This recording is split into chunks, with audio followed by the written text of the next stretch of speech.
essentiel. Lui, il dit qu'il faut donner à manger tous les jours aux gens, il faut leur donner à boire, etc. Il crée un modèle, je vais dire, de développement, et donc il est effectivement très populaire. Vu de France, on a toujours pris les présidents africains un peu comme des guignols, j'ai envie de dire ça, quoi. C'est cette image-là, en fait, qu'on a du président africain dans ces années-là. Quand on prend, par exemple, Bokassa en Centrafrique, il s'autoproclame empereur.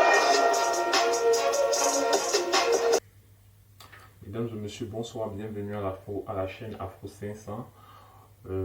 Aujourd'hui, nous allons décrypter l'histoire très inspirante du capitaine Isidore Thomas Sankara, ce grand homme qui ne s'est pas juste limité à être le père du panafricanisme. Il a aussi été le père des inégalités, le fervent défenseur des droits des femmes. Aujourd'hui, j'intéresse tous les dames à écouter cette vidéo parce que... Une cérémonie, juste je pense que le prix de la cérémonie d'investiture, c'est probablement le PIB de son pays et des pays voisins. Haute grège faite de perles incrustées de diamants, couronne de laurier d'or. Jean Bedel Bokassa va devenir Bokassa Ier, empereur de Centrafrique. C'est la même chose pour un Mobutu au Zaïre. On reste sur cette figure de président qui avait des palais complètement dingos. Moi j'ai vu Mobutu, assis dans son trône, avec sa coque, avec ses ors. C'est ça aussi l'imaginaire que les élites politiques ont semé dans les esprits.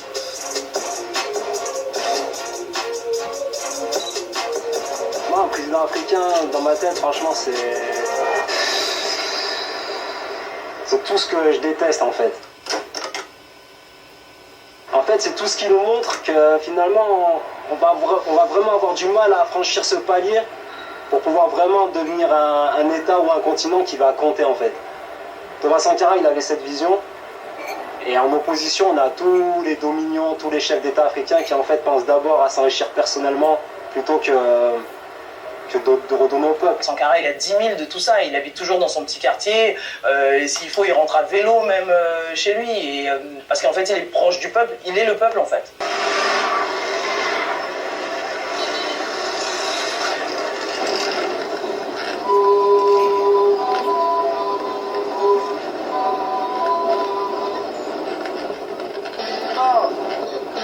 Harry Potter, here, check hand, donner à la prod, check hand, c'est ça même, yeah, ce putain de rap on néglige mais il avance et n'écoute pas les écrits qui viennent de dire.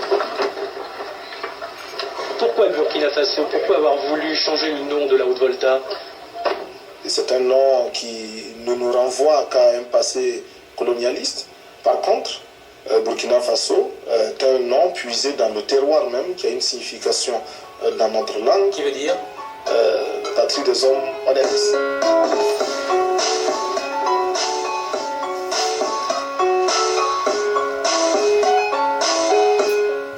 Il faut oser aussi appeler un pays comme ça. Il faut dire que franchement c'est 1000 fois mieux que Haute-Volta. On nous appelait des voltaïques comme les piles photovoltaïques. Pas très héritage du colonialisme français. La patrie des hommes intègres. Tout de suite, tout le monde le comprend. Tout le monde l'a accepté.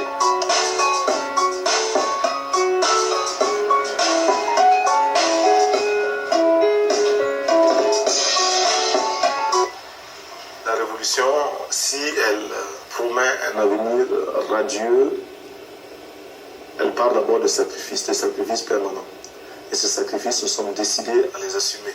Ces sacrifices, nous avons demandé aux fonctionnaires de renoncer à une partie de leurs indemnités, parce qu'ils sont des privilégiés. Thomas Sankara, son salaire était connu, c'était moins de 200 000 francs CFA, donc moins de 200 euros.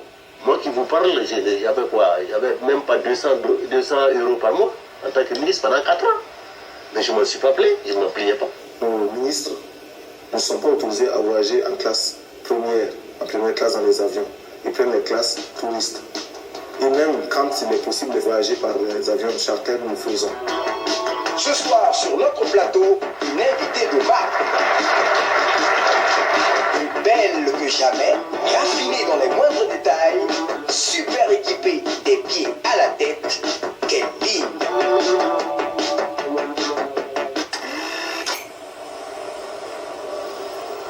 premier jour de réunion du Conseil des ministres. Ceux-ci s'y rendent dans leur nouveau véhicule de fonction. En effet, là aussi, pour montrer qu'on veut rompre avec d'anciennes habitudes, d'anciens privilèges, les Mercedes, symbole du pouvoir utilisé par les précédents régimes, ont été remplacés par des R5. Vous avez eu les R5? Mais bien sûr. T'es bien dedans? Absolument. J'ai quitté une 505 pour ça, ça ne me gênait pas. Puisque avant ça, j'étais en mobilette. Vous aviez une R5? Non, j'avais une Citroën Visa. Ce que Thomas ne supportait surtout pas, c'est l'accumulation excessive de biens personnels.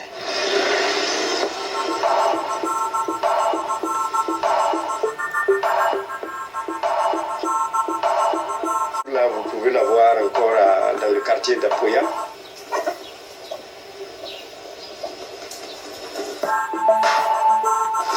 Il avait une bicyclette. Il avait une guitare parce qu'il aimait jouer de la guitare. Il aimait se mettre avec d'autres jeunes pour jouer. Et je crois que c'était tout. C'est quand même ouf qu'un gars, il ait décidé de s'appauvrir, de galérer, de donner sa vie, de faire avancer les choses. C'est un homme qui était vraiment sensible à la misère de son peuple. Et il disait dans ce sens, par exemple, qu'il faut choisir entre le champagne pour quelques-uns et l'eau potable pour tous. C'est lui qui l'a dit. Il préfère que l'eau potable pour tout le monde plutôt que le champagne pour quelques-uns. C'est fort quand même, ça parle. Donc, de ce point de vue, je pense que ce n'est pas de l'égalitarisme, ce n'est pas du populisme, non, c'est du réalisme.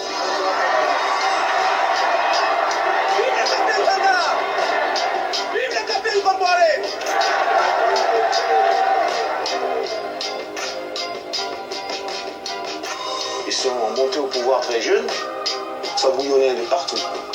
Il fallait expérimenter toutes les idées. Et je crois que ça allait un peu trop vite. Il a fait plein de petites erreurs en fait.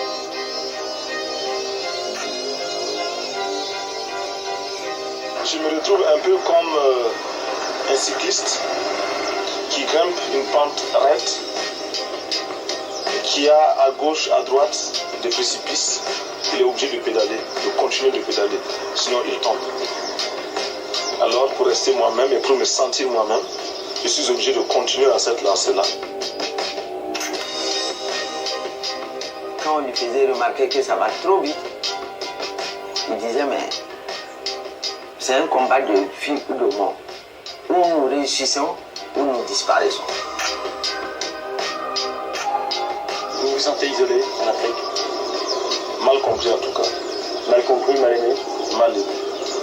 Ouais.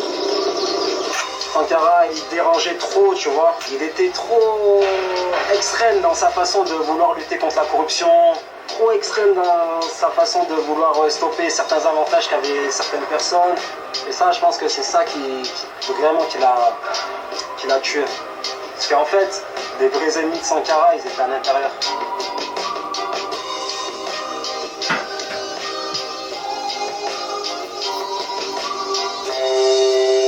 Le riche et le pauvre, il n'y a pas la même morale. Les riches, ce sont ceux qui volent le fisc, les douanes et qui exploitent le peuple. Et on a de la chance d'avoir une personnalité qui a marqué aussi par sa liberté de ton, son impertinence. De moins en moins de gens qui ont les couilles d'assumer leurs propos. Donc c'est bien d'avoir des référents comme ça, comme Thomas Sankara, qui tiennent tête aux grandes institutions mondiales, financières, aux plateformes politiques, aux élites, on va dire, aux oligarques. Et ça plaît à la jeunesse.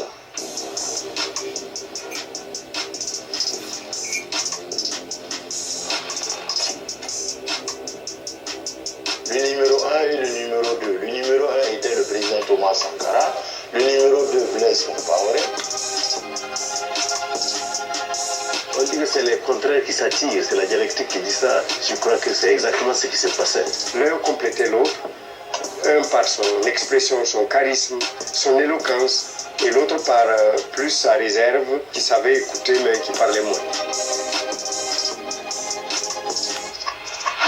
Blaise Compaoré est un miroir qui reflète l'opinion de son interlocuteur. Il vous dit ce qu'on voulait entendre. C'est pas ce qu'il pense. Et Thomas, c'est le contraire. Il est direct, il est franc, il est ouvert.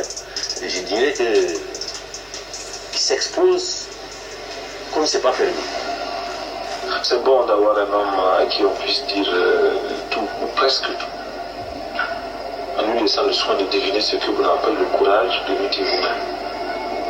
C'est bon. Et c'est rare. Et c'est très rare.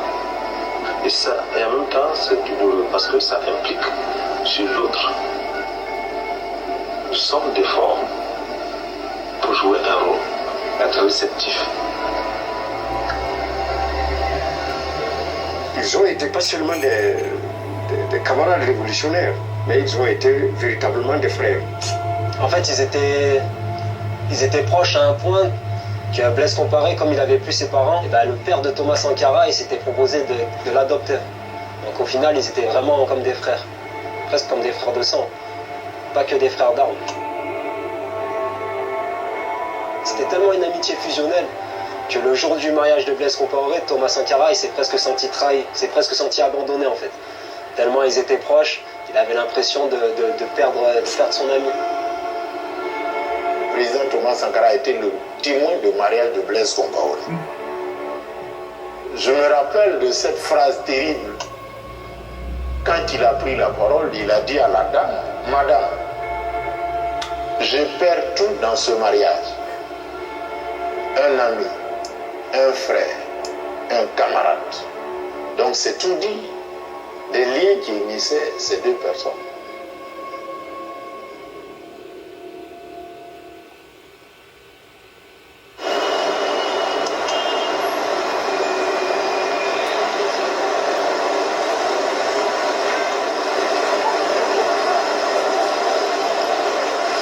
Je suis en train de chercher un système pour voyager clandestin, mais ça pourrait coûter cher.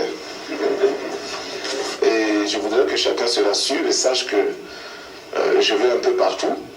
Donc je vais à l'est, à l'ouest. Il me manque seulement un Concorde, hein, parce qu'il y en a qui ont les moyens, c'est tout. Il y en a qui ont le Concorde, c'est tout. Donc on y va.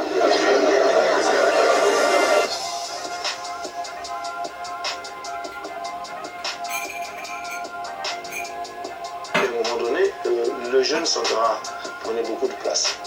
Prenait beaucoup de place et faisait la leçon à tout le monde. C'est très bien que Thomas Sankara dérangeait beaucoup de monde, pas seulement la France. Il y a la question du capitaine Sankara, le jeune et nouveau et bouillant dirigeant qui est venu, mais avec, semble-t-il, quelques réticences. La France ne comprend pas l'Afrique. Et il est grand temps qu'elle la comprenne. Il a un charisme naturel, oui, il est beau gosse, il s'exprime bien, ses idées sont claires, c'est le roi de la punchline, et juste il tient tête.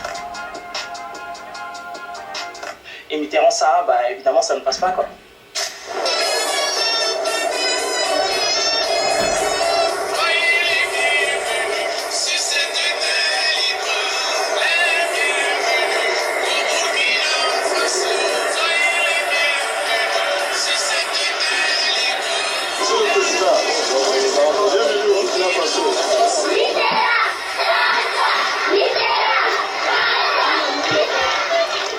La révolution de Thomas Sankara gênait tellement les intérêts de la France. Elle avait tout à perdre en perdant le Burkina. L'occasion pour le capitaine Sankara de montrer à François Mitterrand les premiers succès de sa fougue révolutionnaire. Le tout ponctué d'une touche de sympathie, le papa blanc devenant ici, dans la bouche des enfants, un affectueux tonton.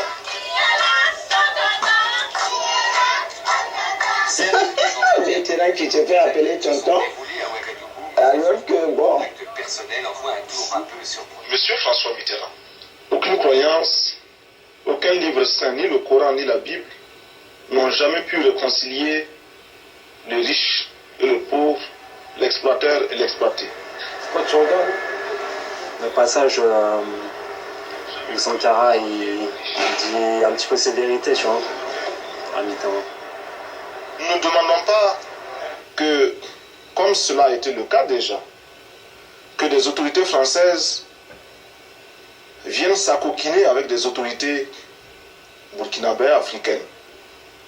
C'est effectivement les capitalistes qui en profitent Et nous sommes prêts pour qu'ensemble, nous luttions contre eux. Moi, ce qui me choque vraiment, c'est toute l'hypocrisie qu'il y a quand deux chefs d'État se rencontrent. Et là, on a un gars comme Sankara qui va droit au but, alors qu'il a en face de lui quand même, c'est Mitterrand. C'est quand même, c'est le chef en fait. Il a cité tous les terrains. Ouais, mesdames et messieurs, merci d'avoir regardé la vidéo. Aujourd'hui, l'histoire inspirante de ce grand homme, ça nous laisse vraiment à croire que avoir perdu ces pareilles personnes, c'est un grand fossé.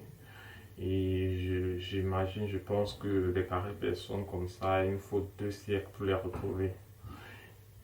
Aujourd'hui, nous allons alerter l'opinion des personnes à faire attention à des Blaise Compaoré dans leur vie. Les Blaise Compaoré, c'est des personnes très dangereuses. C'est des personnes qui nous accompagnent dans nos quotidiens, c'est des personnes qui sont avec nous et qui, de temps à autre, nous partageons tout avec eux, mais en réalité, ils ne pourront pas être là pour nous demain. Et vraiment, aujourd'hui, je vous conseille de faire très attention aux Blaise Compaoré dans nos vies. Parce que les Blaise Compaoré, c'est des personnes qui font vivre la douleur. C'est des personnes qui ne sont pas conscients de l'ampleur, de la gravité des choses. Et aujourd'hui, je vous demande, s'il vous plaît, faites attention aux Blaise Compaoré dans vos vies.